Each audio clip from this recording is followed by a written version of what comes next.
Hello, it's Randi Rhodes. Here's a clip from our show, and go to randyrhodes.com for the whole thing and a podcast. Buy a stinking podcast. Mary had a little man. The fall. We believe that all men are created equal. To the magnificent mosaic that is America. From radio beacon to radio beacon. I have a dream today. Change has come to America. Believe me. Knock, knock. Who's there? It's a figment of your imagination. Randi Rhodes Show.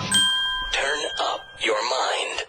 Vindman, I think the follow-up question that my colleague from New York did not ask you, but is relevant for everyone at home, isn't it true that the Department of Defense had certified that the anti-corruption requirements of Ukraine had been met when the hold was put on by the president? That is correct. That's it. That's all you need to know.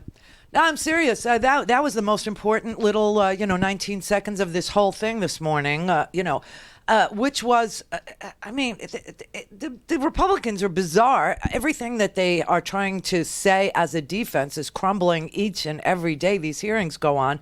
But the most important thing that crumbled today was the idea that Donald Trump was so concerned about Ukrainian corruption that he zeroed in on just one company and, of course, the one that Hunter Biden sat on its board as being, the one that he wanted to look at and nothing else. It's very sick because I've told you this before, I'll tell you this again.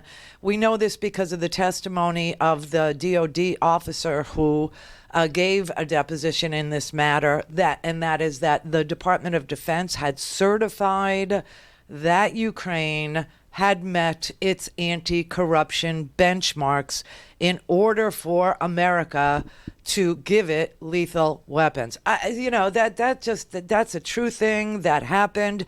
Donald Trump put this hold on the money, saying he was interested in corruption. Bullcrap. He's lying. He was interested in dirt that would benefit himself on Joe Biden. There is really nothing more mysterious about this particular case, okay? And witness after witness after witness after witness have all testified that there was something inappropriate. I mean, they used different words. Some said inappropriate. Some said alarming. Some said, this was a political agenda, didn't have anything to do with policy, that this was personal in nature. This was not national security. All these witnesses, every single one of them. You've heard from George Kent. We've heard from Bill Taylor. We've heard now from Lieutenant Colonel Vindman. We heard from Jennifer Williams, who was, the Mike Pence's, national security aide. She said that the phone call was unusual and inappropriate, and it shed some light on possible other motivations. And she is like, a complete and utter conservative, obviously, when you look at where she worked and how she got into politics and, blah, blah, blah, before she became, a national security person. Obviously, she was brought in because of her loyalties to the Republican Party. I mean, it's just that none of this fleshes out. The Republicans are just disgusting, dirty dogs who question. See, now they're down to this. They're down to the facts are the facts, all these different people, and I told you before these impeachment inquiry at public hearings started, that what you were going to hear was a bunch of witnesses who were going to tell the story, the same story, but from different vantage points. Some of them were in Vice President Pence's office. Some of them were working for the White House. Some of them were working for the National Security Council. Some of them were, right? And so everybody would tell the same story, which is amazing, but from different vantage points. People understanding, like Jennifer Williams, she didn't understand what was going on with the White House. She only understood that Mike Pence was supposed to go to the inaugural because Trump didn't want to go, and that before a date was even set for the inaugural, Donald Trump said, Mike Pence is not going. I don't want him to go. And she didn't understand why. She understood that there was a hold placed on the aide by Mick Mulvaney at OMB, but she didn't know why. Other witnesses, they do know more. They know why. They know they've seen text messages, right? They've been involved in text messages back and forth. Bill Taylor was on text messages, right? So everybody's telling the same damn story, that this president was completely disloyal to this country because he wanted to use our tax dollars, our appropriated money, $400 million for the security of the United States and Ukraine, who had met the benchmarks, the anti-corruption benchmarks that were set for them by our Department of Defense, and that those benchmarks were met prior to him putting the hold on the money. And now he claims it was all about corruption in Ukraine. That just doesn't wash.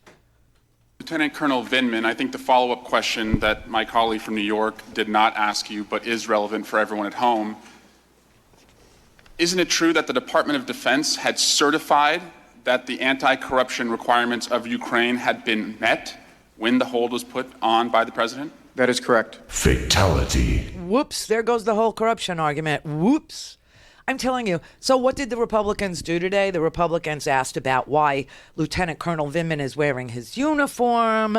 They asked about, a joke in the Ukrainian defense ministry about asking Vindman to go work for them. They asked about, are you leakers? Who's the whistleblower? You've been trying to impeach him for 3 years. You didn't follow the chain of command. It's just nobody said bribery.